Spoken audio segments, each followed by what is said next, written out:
The following is a presentation of iRacing on PTRTV. We'd like to thank all of our channel partners for their support. Please like and subscribe to the channel, and we hope you enjoy today's broadcast.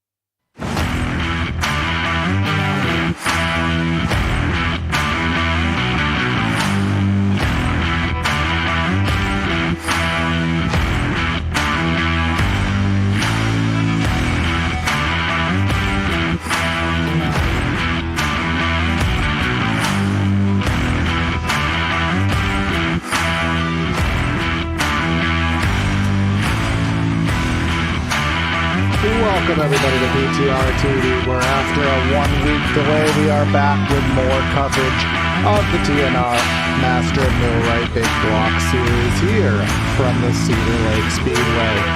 It's race number 9 on our season campaign, and we're ready to give you the action. Of course, right now, hot laps underway here for our 50-lap campaign here at Cedar Lake, our kind of mid-season special that does kind of extend the distance. Haven't had a 50-lapper, I believe, since the season opener, if memory does serve. So, as it stands right now, Jason Freeman on the provisional pole with a lap time of 13.67 around the .37-mile racetrack in Wisconsin.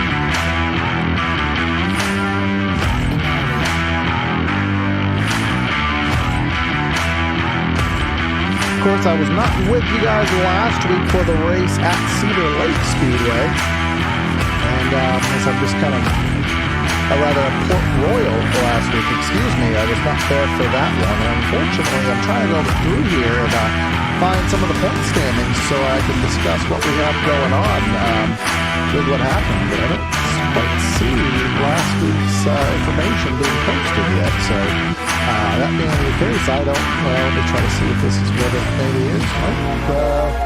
So in all honesty, don't know what happened last week because I'm looking at the point standings website and I don't see results posted for last week yet. So either way, but 2 weeks ago, we did see at the Kokomo Speedway Mike Brewer pull off the victory in good fashion, right there on the bottom of the racetrack at Kokomo with those super wide corners on the quarter mile. He had the tire line working and everybody else having problems there against the fence, which caused them to go and have a lot of upside down moments. So hopefully that is not the case here at Cedar Lake, and you can see a similar kind of configuration, a little bit more banking on the top of the racetrack here, so typically that does mean that towards the end of the race these guys are going to be rim riding it, and there has been, I'm kind of following the Discord here and following in the group chats, a lot of topics of track states, and apparently there was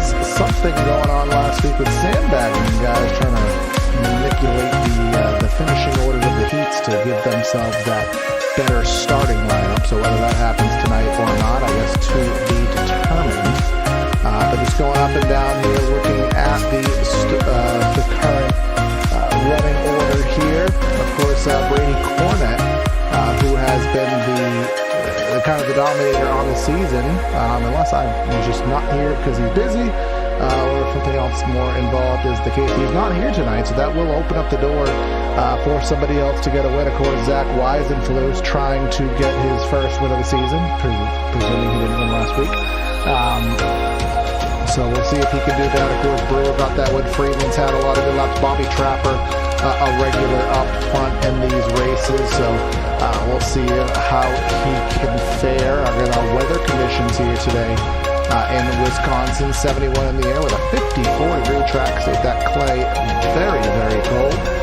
Should help it keep the moisture in a little bit longer with a modest 9 to 10 mile an hour east wind.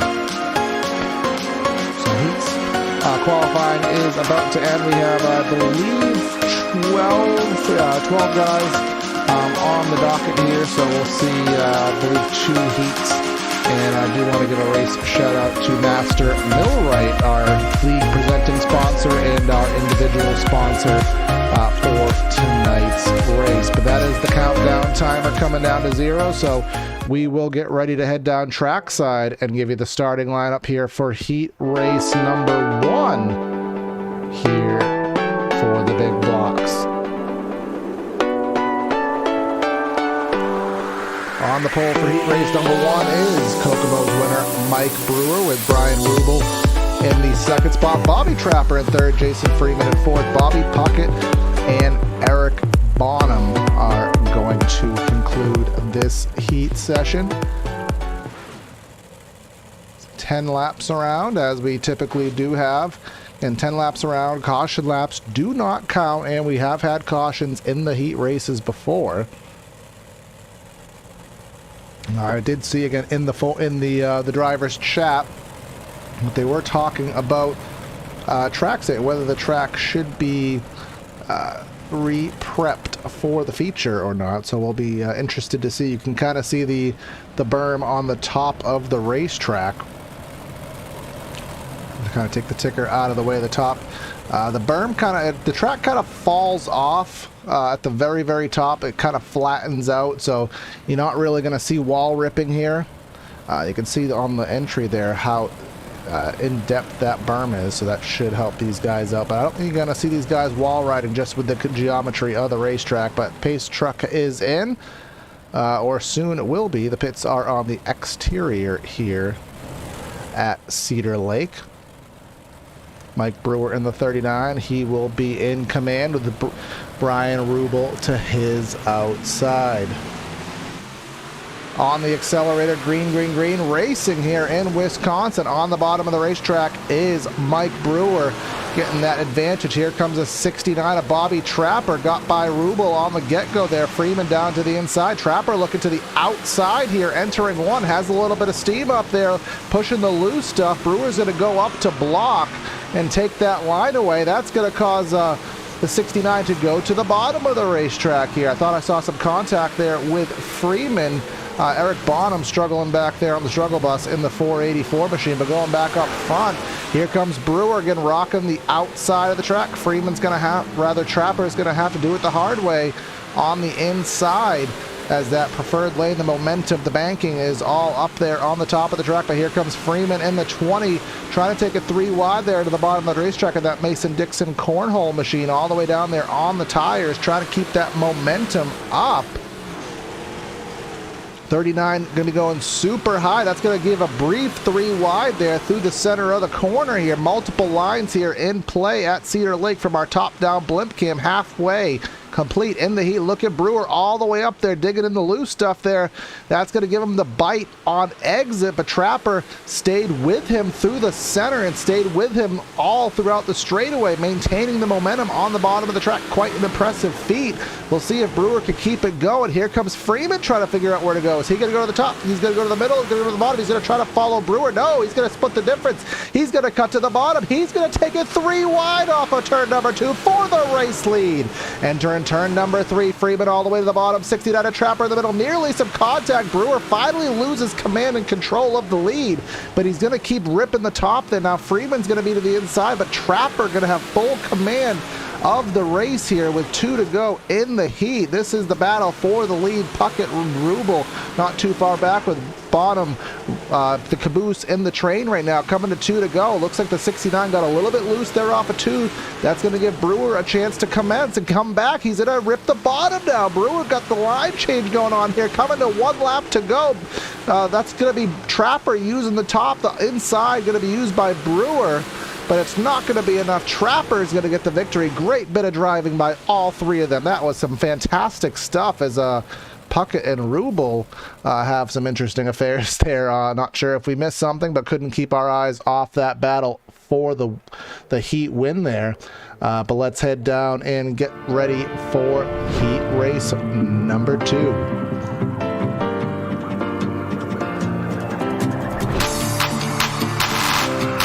Nathan Merrill is going to lead it down, with Kyle Rochinski in second, Travis Brockner in third, Zach Weiser for the fourth, Keith Carbaugh and Carter Rochinski going to be the 6 drivers in heat race number 2 for another 10-lap affair. Just trying to take a look here at the track and seeing if it has continued. It seems that it is that this heat has carried over with the track state. Now, the biggest note of interest will be if the track does indeed reset in any capacity for the feature, or if it does carry over. I know it was a point of contention in the Discord, but whether any changes were made, I guess we'll find out together. You can see the lack of wear through 1 and 2, ironically enough, but when you enter turn number 3, you can see there that slick line, which really does make the entry of 3 a little bit more precarious and line sensitive.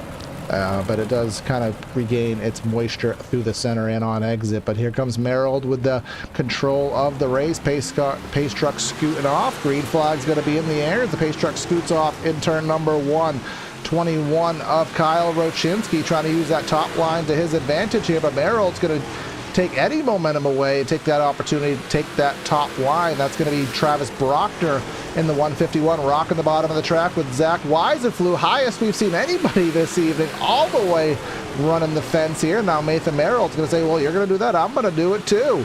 Coming off of corner number 2 now, the 21 of Rochinski does have some momentum, does have a run, a sniff on Nathan Merrill, but Weisenflew really trying to use that super top line, and I think Merrill's trying to be reactive to it, but it doesn't have the same momentum, same luck up there. Contact between Weisenflew and Merrill. That's going to send Merrill around, and that will actually put out a caution flag.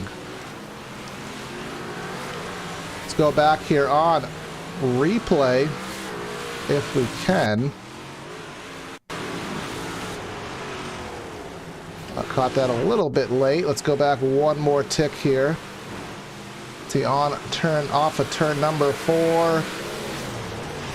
Yeah, that was I mean, I don't think that was not blatantly intentional. I think that was just a pure racing deal, but if you're Merrill, you're not going to be overly enthused about it.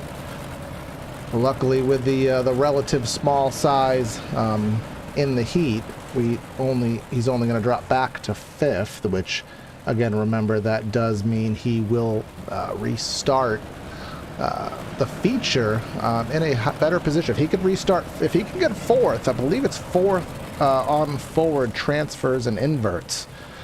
So basically, that's going to kind of be the point of contention, is to get that 4th spot. And again, a lot of talks of sandbagging.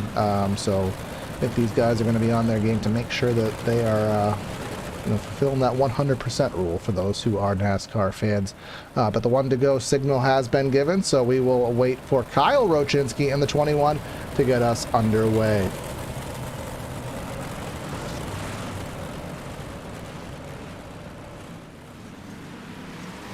A little bit of contact there between Rochinski and Brockner there on the restart there with lap number 9 on the board.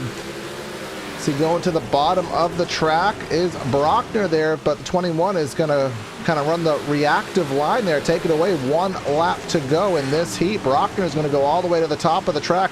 Weisenflew is going to go high-low there, take that momentum, and use that to do the slider and try to take 2nd. We'll see if Brockner can do a crossover. Not quite. Rochinski, Kyle Rochinski, that is going to take heat race number 2 here this evening. And Weisenflew is going to go around there. I can take a guess who probably did that to him. But let's get down and ready for the feature event, which is going to be a little bit extended here this evening. 50 laps here for the grid here at Cedar Lake for our feature. Via the invert process, looks like Carter Rochinski is going to be our leader for this one, with Eric Bonham in 2nd, Keith Carba in 3rd, as the fireworks going off here in the distance.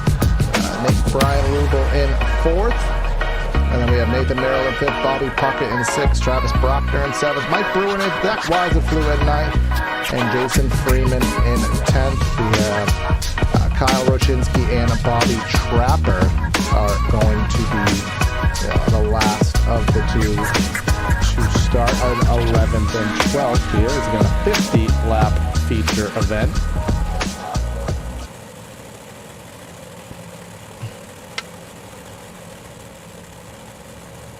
Waiting for Eric Bonham to grid. Looks like Bonham is going to miss the grid, and I think Carter Rochinski is maybe getting an EOL, or just maybe asked for an EOL to get to the back of the pack, so he will forfeit his inherited pole position, which, due to nature, will give it to Keith Carba, who has been in this position many times throughout the season, but has managed to hold on, not for the whole race. I mean, he hasn't held on for a win or to go for it, but he's held on fair distances, fair stints up in these solid positions up front. So we'll see what he can do in that 29, but he's going to have, I think, Brian Rubel inheriting that outside front row position here as we're getting ready for the green flag. There it is, green, green, green for our main event, the A main here for the TNR Master Millwright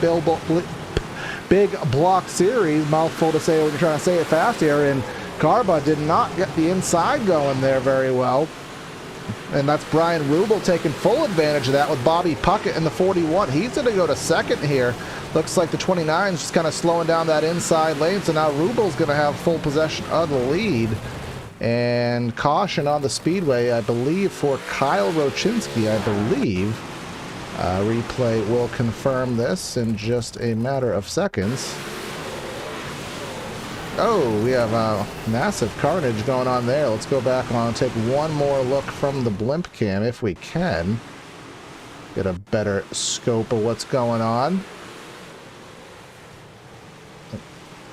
I think it started a little bit further up here. You can see Merrill into Brewer, who's into Freeman, who's into Weisenflu, and then Kyle Rochinski just kind of finished it off there with the big loop in the center of the corner here.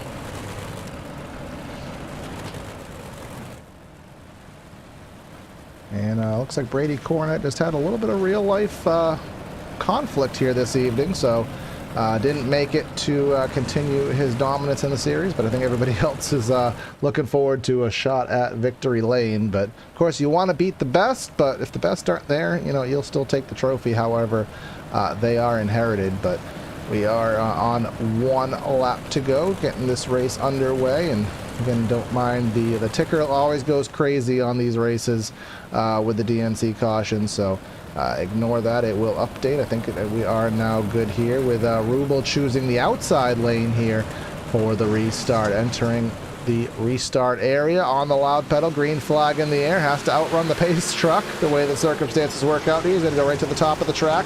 Bobby Puckett still in second, Brockner in third, and carnage going on there in the background there. That's Freeman around and upside down with Bobby Trapper there.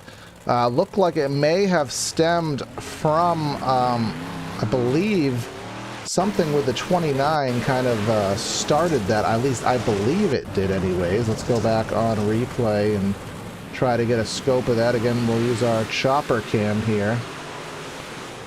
See, 29, slight contact with the 7 there, but that wasn't it. Oh, Wiesen flew into the 29, and then that caused a little bit of stack up there. 20 and 69 really didn't have much alternative options there. Again, the upside down acrobatics there from Jason Freeman, but these guys do get one fast repair, one quick fix, spare backup car, however you want to verbiage it. And what in the hell?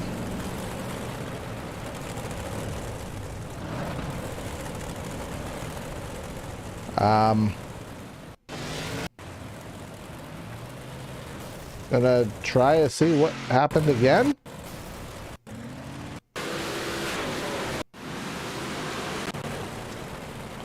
I don't know. Maybe it was a glitch on my side, because that just happens sometimes, but I saw something else happen. But whatever, we'll move on. Back to live action. Rubel on the accelerator. He's going to get this race back underway once more. Puckett's still going to be in second. Let's see if we can get ourselves up and going this time by with a run. Still sorting ourselves out here in the back of the pack.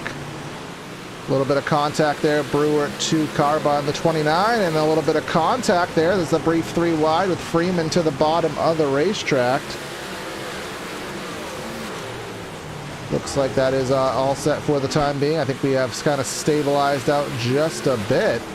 Here comes Rubel all the way to the fence there, trying to use that super high lane against the cushion that is still developing.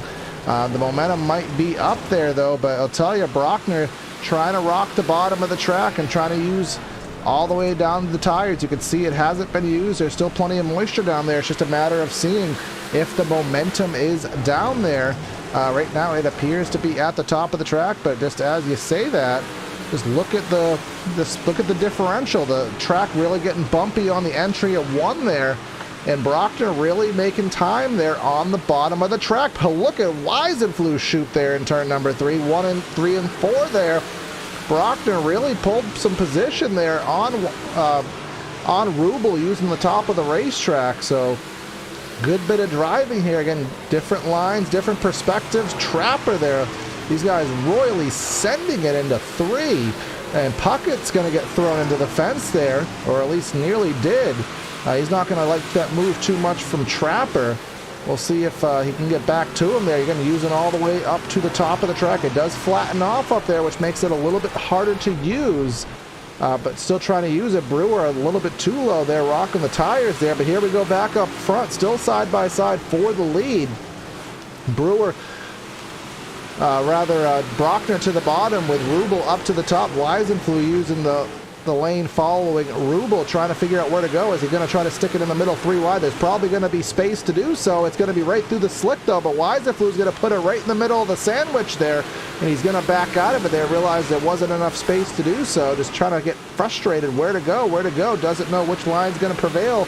Currently about 6 or 7 laps of side by side in a row for our race leaders here. Now we have Trapper in the mix here as well, trying to figure out where to go. You can see them ripping the top of the track. A little bit of contact there between the back of Rubel and Weisenfluh. I think Weisenfluh getting a little bit impatient here. You can see here from the rear Nerf bar of our race leader, Brian Rubel here. You can see that little bit of contact, and around goes Rubel off the bumper of Weisenfluh. And a huge stack up Trapper and Merrill making some contact as well. So again, there's kind of talked about how I think Weisenfluh may have gotten just a little bit impatient up there. Just meant to give him a little bit of a nudge, I do believe, and it was enough to send him around mid-corner, and a bunch of guys, I think 4 or 5 guys all got some kind of damage or were a part of that wreck in some capacity.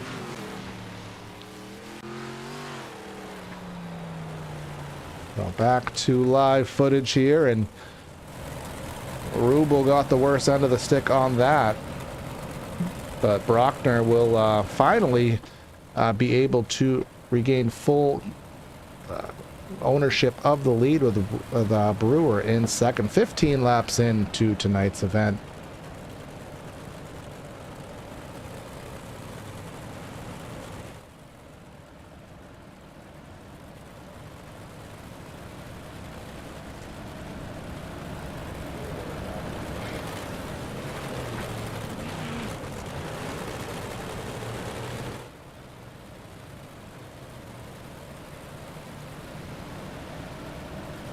One to go, and we'll see what happens here. And you know, you're gonna have Weisenfluh and Trapper and Rubel all fighting back. You know, Merrill had some speed earlier on, and I think we just got this delayed.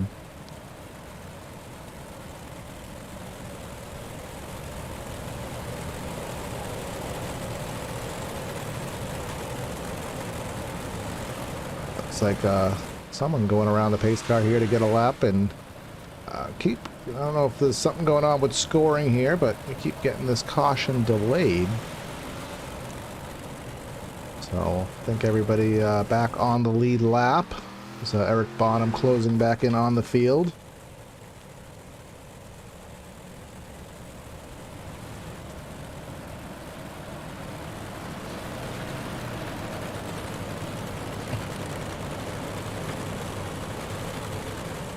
Alright, let's try this one more time. Pace truck is gonna get ready to do its thing, where you kind of watch this if we can.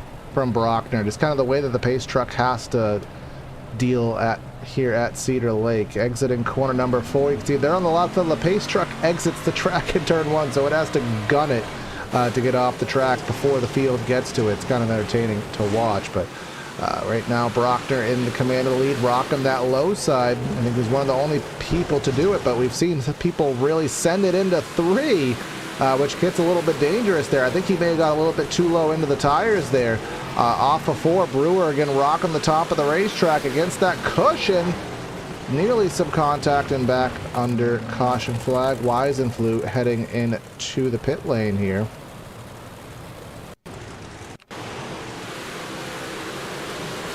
On replay here, let's see. Trapper,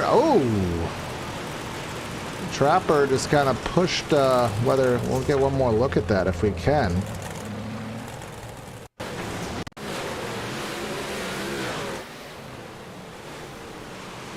See Trapper to the inside of the racetrack. Weisenflue with the momentum up top. Looks like Trapper already had the top committed to get to the top of the 29 of Carba there. I don't think he was prepared for Weisenflue to fill in that space. And Weisenflue with the what would normally be probably fatal contact there into the barriers here, but that is the beauty of sim racing, is no such thing exists, and he will just use a fast repair and have to fight his way from about the 11th position here.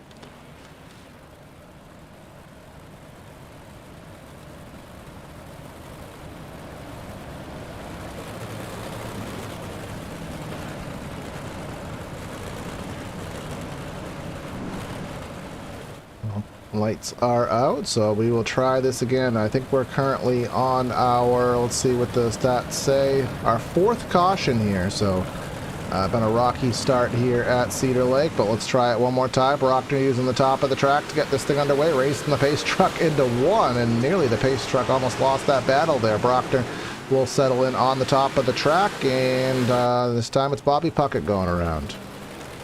I think we are closing in on that point where we're going to have single file restarts here, because we have had a rocky start here. Yeah, he just got sideways there, and that's Carba upside down, Puckett upside down. Just some contact there from the start of the race, well, from the restart there, just getting on the accelerator and just getting a little bit too sideways there. So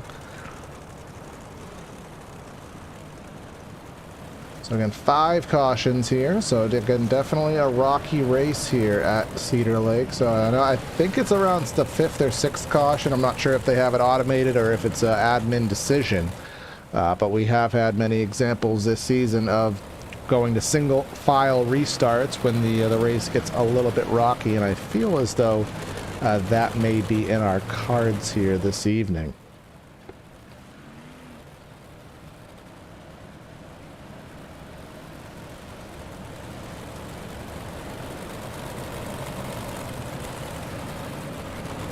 Try this again. Again, top 2 have not changed over the last few restarts here. We'll see if we can get a little bit longer run. And on the loud pedal is Brockner. Green flag back in the air. Let's try it once more. We still were double file. I saw something going on there at the back of the field. A little bit of a 3 wide going on, but I think everybody is spaced out enough. Freeman back up to the 4th spot, going to pull a slider. No, he's going to stay to the inside of Merrill there. Here comes Rubel pulling to the inside of Kyle Rochinski, and I believe that was Bobby Trapper.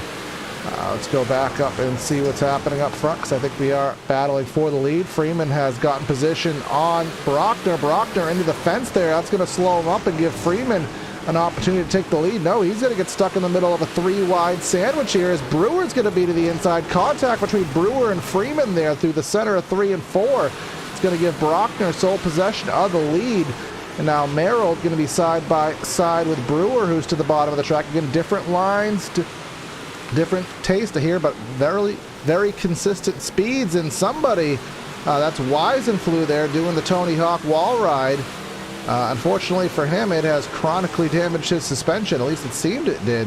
We'll see if he's able to continue. At least it looked bad for a second. Maybe he'll figure it out, learn how to drive it. Oh, somebody's around there, and Carva doing some agricultural work to the inside, as well as Bonham there. So we'll rack him and stack him one more time. Let's see what happened on replay here from the long cam. Wisen flew to the inside. Yeah, Bonham and Carva just made that contact. And I don't think it was the 29 that caused it. I think it was Bonham got sideways on the straightaway, and that was probably enough when somebody got by him to cause the caution to trigger. So now Freeman has used this this kind of chaos that we've had and has got himself into the second spot and was going for the lead there, trying to rock the bottom. You saw Brockner using the inside for the majority of the run, but then managed to flip-flop his situation by going to the top. So we'll see if that is indeed the case. The bottom is starting to wear out and lose the moisture. You really have to run there right on the tires to make it work. So we'll see what the case is here coming off a 2. I think they're going to really be pushing the cushion all the way to the top. And we'll see if these guys just over push the boundaries there. But on the loud pedal once more is Travis Brockner. Green, green, green here for, I think, the 7th restart of the night. To the bottom of the track is Freeman. And to the bottom of the track is Brewer here, as we're just about crossed flags in tonight's efforts here. Freeman to the middle, try to get underneath Brockner there. Merrill doing a wheelie there on the entry of 1 there. I think he clipped the beginning of the fence. All is well for the time being. He has Brewer to his inside, coming into 3. All the way ripping the fence was Merrill there, but Brewer's going to slide right in front of him. Trapper to the inside of the 7, and meanwhile, battle for the lead up front. And Brockner rocking the fence. Freeman rocking the tires there, but Freeman just overshot it and tried to do a slider, had to abort about halfway through. He'll fall back in line right up against the fence, nearly makes contact with the left rear of Brewer, rather Brockner, excuse me, did make some contact there. I'll get the names right one of these times. Trapper going to the bottom of the track. Everyone's trying to enter low. They're sliding right into the center of the corner, but look at Brockner there, into the loose stuff, really ripping the top. Freeman tried to do something with it, but wasn't able to. Had some contact to the rear from Bobby Trapper. Trying to figure out where to go. I think you kind of have to run the top now, whether you want to or not. On board with Trapper. You can see Freeman. He's going to rip the bottom, and he's going to do a wholesale slider on Brockner, but it's not going to work because Brockner's going to have enough mo for the crossover. Freeman, he's going to look low there. If he's close enough, I think he's going to try it again. Yes, he is. He's going to go all the way, try to do the slider again, and Brockner just pile drives him in the rear. I don't think he was too big of a fan of that, but we'll see what he's going to be able to do to come back and maybe regroup from it. Freeman going to make a mistake? No, he's not. At least not yet. But Trapper trying to run the bottom of the track. Brockner trying to stay with Freeman, but Freeman seems to have really good pace right now. Meanwhile, Zach Weiseflu is in the pits for you fans of him after that second contact there. Trapper going to do the slider on Brockner, take that second spot. Brockner is going to do a crossover and try to take it right back if he can, but I don't think he's going to have enough mode on the bottom of the track, so he'll rim ride the top. Is Trapper to get that second spot. Going to run the middle and slide. Brockner trying to go back to the bottom of the racetrack. The guys have pulled about a couple second gap on Merrill in 5th. Puckett and Rubel and Rochinski kind of battling out the remainder of the top 10 at the moment, but Freeman is was enjoying about a 3/10 second lead. But Trapper really ripping that fence and just doing it a little bit better, especially when you do that. Oh no, Brewer's going to go around there, and that'll bring out the caution flag. That contact to the wall from Freeman kind of just stacked up everybody. We'll go back on replay from Brewer's perspective, because he was the one that got the worst of that. Kind of go from the front end nose cam. Oh, yeah, we got to get a better camera for that.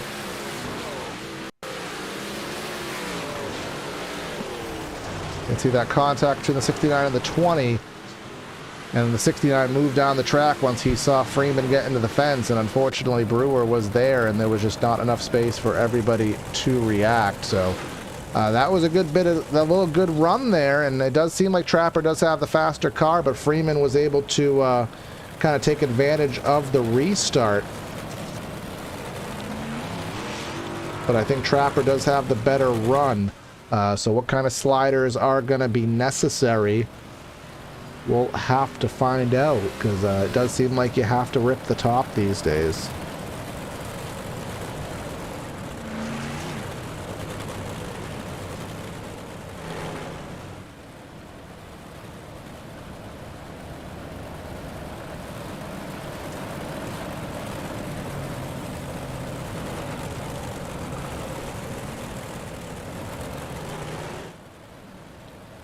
We'll see what happens here once we get this back underway.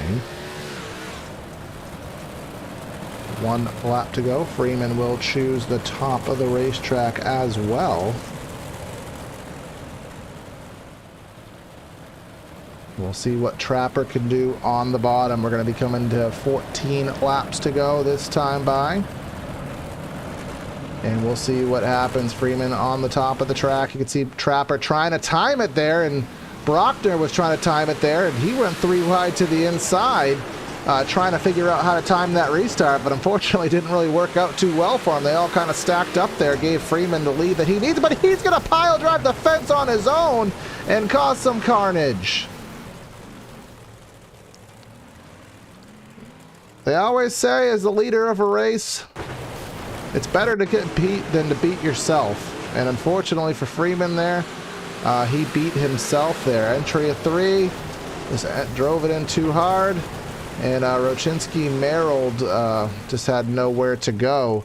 But yeah, Freeman just kind of murdered himself there, trying to get a little bit too much out of it. And he luckily has a fast repair, as does Kyle Rochinski. So luckily you don't go a lap down here with the caution laps that do not count. But he's going to have to get that track position back, and we'll see where he does end up on the timers here. So I think now circumstances will put Bobby Trapper up front. Brockner will go to second. And we'll see how everybody else sorts out here. Is already on 1 to go. Big quick restart there.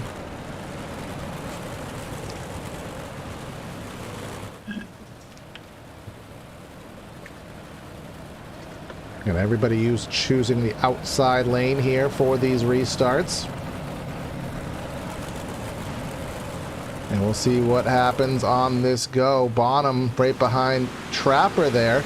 And he will get super sideways there. Trapper will take the lead with ease and maintain it as Brockner to the inside, or under caution again. And I didn't see anything. We kind of had a good view of that. Didn't really see any cause of that. We'll kind of look together from our blimp cam, or from our chopper cam, and try to see if we can find what would have caused that. Kind of scrolling through the field here. Yeah, I just kind of scrolled through here, and I don't really see what caused that. So I'm going to take it that there was some kind of scoring issue, because everybody was just stopped on the track. So not too sure, but we'll make do here. Luckily, we're not really losing any laps due to this, but we'll just get them racked, stacked, and try it once more. I think, what are we on for cautions now in this very caution-ridden? 9 cautions. Again, normally our races would be ending right now, but we do have the extended feature event here this evening, and I think we, as I looked at our schedule once more, I think we'll see if there's another one. Our season finale at the Charlotte dirt track will also be a 50-lapper, but our next week's race at Weedsport and all the other races besides Charlotte will be our 35-lap features, but just a couple bit more on the docket for tonight's action. But that's the 1 to go, and we'll try this one more time. Still on the double file restarts, which usually We've already switched to single at this point, but we are sticking with the 2x2 formation here. All 12 drivers still on track. Weisenflue has got his laps back, by the way. It is in the 7th spot. I thought he was high and out of this thing, but clearly not. But Trapper's going to get that accelerator pushed, and look at that's Bonham there, super loose there on the get-go. Hopefully that doesn't stack everybody up. It's going to cause a gaggle here off of 2. Everybody is just bumping into everybody and going every which direction, but so far we have managed to stay clean. Trapper, I don't know what he did or what happened to Brockner, but Trapper has just pulled out to a 2nd and a quarter here as the flagman has the caution in hand again.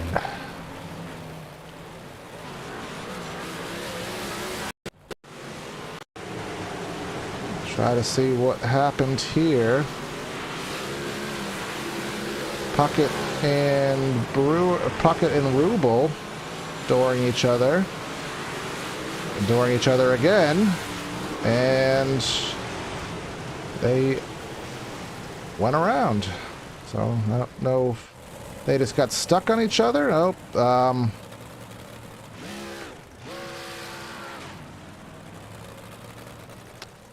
Not too sure if they got stuck on each other or if there is tensions going on here at Cedar Lake. Looks like Puckett may be having some suspension type issues. But either way, Trapper, somehow, I did catch it live, but Trapper did pull out to about a 2nd and a 3rd there, already on 1 lap to go.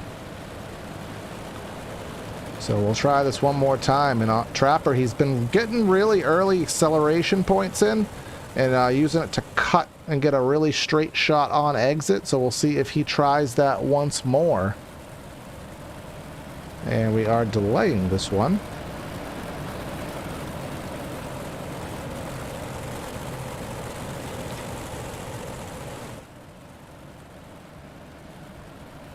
The lights are out. I think we're going to get ready once more. And I do apologize if it's a little more stuttery than usual here. Windows update's going astray here, but we'll get it sorted. But either way, pace truck is getting ready to get off. Green flag back in the air. Trapper pulls about a half second right off the get-go here. And now Brewer is going to be on the outside. Brockner going to get stuck in the middle. Weisenflue trying to rock the tires there to the inside lane. And he's going to be in the middle of a 3 wide here. Brockner trying to recover from that restart. Didn't get the one he wanted, but now Mike Brewer in command of 2nd here. And now I think Brewer's going to try to do his classic bottom groove lane. Nope, he's going to try to just slide there through the center of the corner. Some contact there with Freeman as he's trying to get back through the field. Doing the slider on Weisenflue here. Weisenflue's going to go to the inside for a crossover move. I think we're just going to be exchanging sliders. Slight contact to the wall for Freeman here. That's Brockner falling back even more. Back to 5th now. He's going to rock the fence here. 24 and 20. There's just really trading blows here as we're within 8 laps to go. Up front, Brewer trying to stay with Trapper, but Trapper just has a little bit more pace. As again, everybody rim riding right here. You can see Trapper running that low line and lets it rip on the cushion for the exit. Seems to be working rather well for him. Last time by, a 10th and a half up on Brewer. So he's really rocking it. You see that low, he just does that low line from 3. Whoa! He cut it within inches of the fence there. But it's working for him. Last time by, only about half a tenth faster, but still faster than Brewer. So we'll keep an eye on that gap. I don't think there is any live battles going on. You can see that's Kyle Rochinski into the fence there, just ahead of Brockner. Freeman pounding the fence as he's trying to close in on Weisenflue to no avail here. Again, everyone's kind of rocking that same line. Just dive it into the slick and then try to catch it against the fence. Seems to be the name of the game here, as it looks like we are settled out enough. I think we're going to finish this one out without any, well, just as I say that, never mind. and that's going to be Brewer upside, rather Brockner. I just so many similar names in this league that it's easy to screw them up. Let's see what happens here. Whoa! That's what happens when you enter the turn a little bit too high, and some residual contact there from Puckett and Bonham. Yeah, some of the lines these guys are running, they are competitive, they are fast, but they're risky. So that's going to put us basically into a green-white checker situation. Now, as long as Brewer can... If Brewer can hold the lead, rather, if Trapper can hold the lead and clear, I think it's over. But if Brewer can stay with him, you know, even stay within a car length, I believe he can figure something out. And he's been so good on that bottom of the racetrack, and again, using the major sliders. So we'll see if he can pull something off here, but Puckett, Trapper's just been so good on the top. And are we going single file for this one? I guess we're going single file for the last one, so that may help Trapper, but that may help Brewer. And he's going to make some contact with the back of Trapper there. Green flag back in the air. We're going to have 3 laps to go. You can see Trapper really rocking that fence and just doing it so well. Pulls out to about a half second just through 1 and 2 there. Weisenfluh trying to close in on Brewer there. He's just so good at running that fence. Trapper he has it figured out. If we can just get to the white flag, excuse me, it will confirm the race is over. It's just amazing how he can do that off of 4. White flag in the air. Really, he's not taking it easy. He knows he has a lead, but he's still pushing it, coming through 3 and 4. And Bobby Trapper in the 69 is going to come off of 4, rocking the cushion. He's going to win here at Cedar Lake. Brewer and Weisenfluh are going to round out our podium spots here. So a good bit of driving here. A little bit more carnage than we probably would have liked here. Our final tally, well, it went away. 11 cautions it ended up being here on the evening. So a little bit messy of a race, but either way, still a good one and a fun one to watch for these guys. So let's go ahead and give you the final rundown and get ready for the post-race interviews here this evening.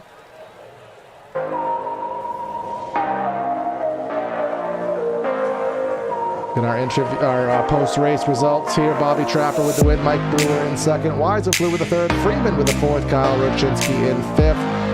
We have Brian Rubel in sixth, Keith Carba in seventh, Bobby Puckett in eighth, Carter Rochinski in ninth, Eric Bonham in 10th. And then rounding out our race results here this evening is Nathan Merrill and Travis Brockner. Our race results here. So just want to get our interviews here. See if I can get the cars on screen. Sometimes it's easier said than done. That we will have to work. I don't see Trapper in here yet, but we'll start with second place because I do have him right here. Mike Brewer, you got a copy?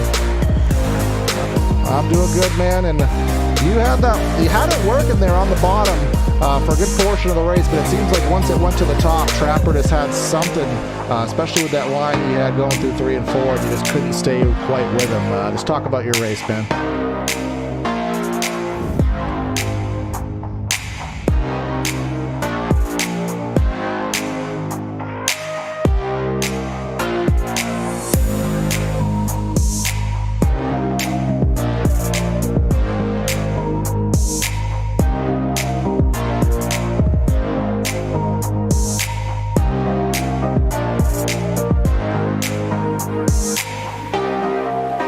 Trapper.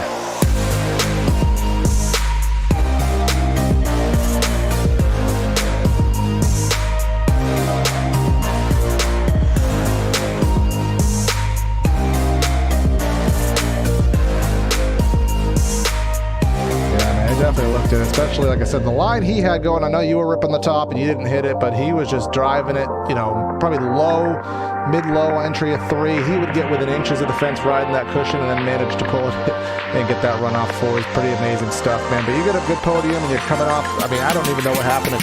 Cedar Port Royal last week, but I know you came off that win 2 weeks ago at Kokomo. You got a second here, so things are looking good for you. Who do you want to give a shout out to for your second place tonight?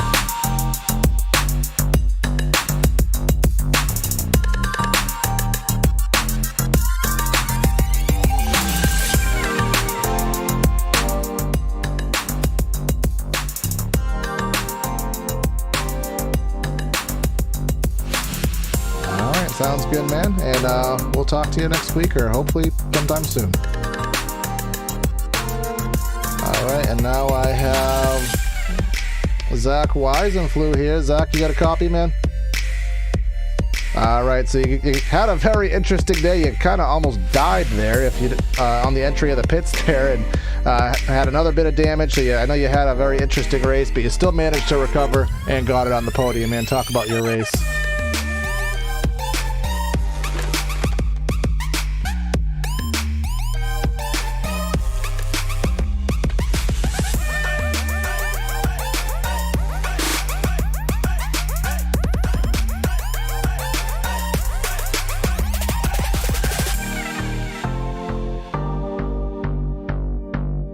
Yeah, and you managed to figure it out. Let's talk about kind of the carnage that would ensued here. I mean, especially once the track wore out and it kind of just turned into, a slider throwing competition. Just kind of talk about what that was like in getting through the field.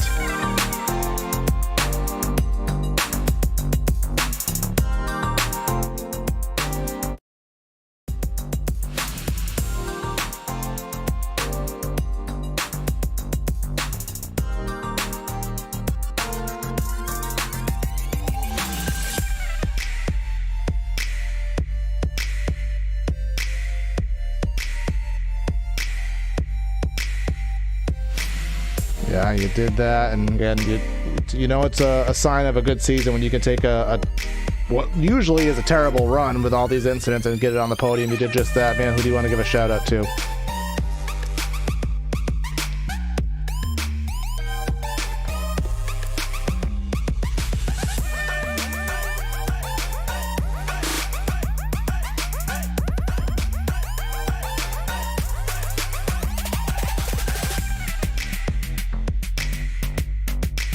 All right, sounds good, man. We'll catch you soon, I'm sure.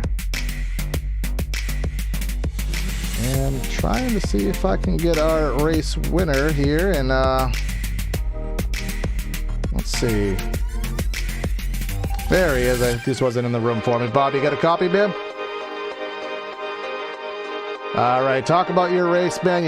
You have that line working in 3 and 4 better than anybody. You were kind of doing like a mid-low line, and you got it within inches of the fence and got that straight drive off of 4 and pulled these guys by about a 10th or 2 a lap at the end. Talk about how you had that line working and just the race overall.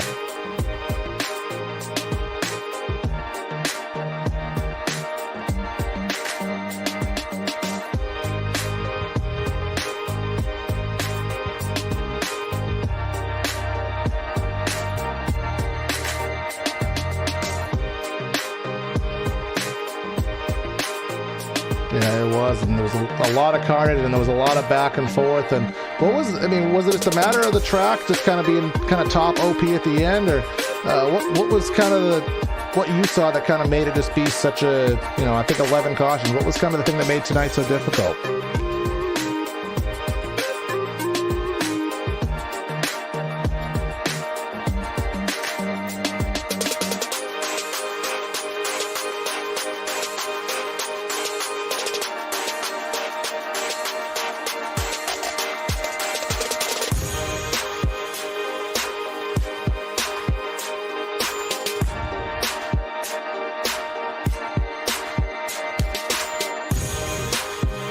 Yeah, it happens, man, and luckily it worked in your favor. I know you've had a bunch of good runs this season and didn't always go your way, but tonight they do. Who do you want to give a shout out to for your victory here tonight?